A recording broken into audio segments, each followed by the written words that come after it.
on this, as you can see in the pictures, it was just one concretion and you couldn't really make out what it was or anything like that. The thing that makes this thing cool, besides it having two buckles still attached, is the fact that what I believe is leather is now turned into it's turned into iron,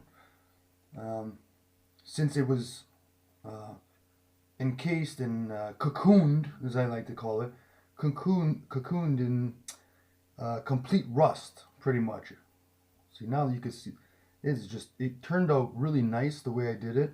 Just hot water, you could put salt, just hot water, and now I threw some coating of oil, like cooking oil or any type of oil like that, non-mineral oil.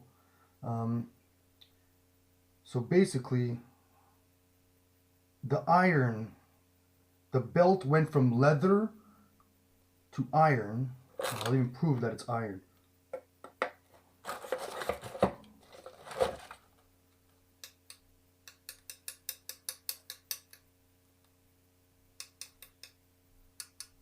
Like, if you tap it, it's definitely iron. It's hard like iron. It's brittle. It's not brittle. It's stiff. It doesn't move like iron. So what I figured is, let me just take a better look here. So what I figured is,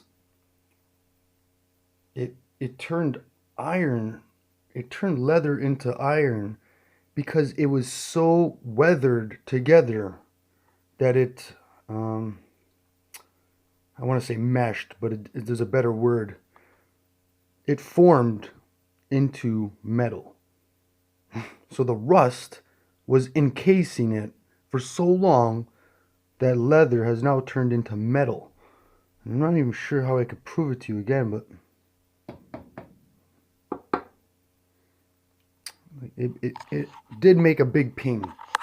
I've gotten a big ping sound when I hit something else with it. And that doesn't sound like leather, right? So I'm hitting a leather strap onto another metal piece. Leather should not do that, right? So I think that was a really cool find to see what really old cocooned, encrusted, rusted objects can do. They can leach rust into something and make it a metal object now. So there you have it. Really cool.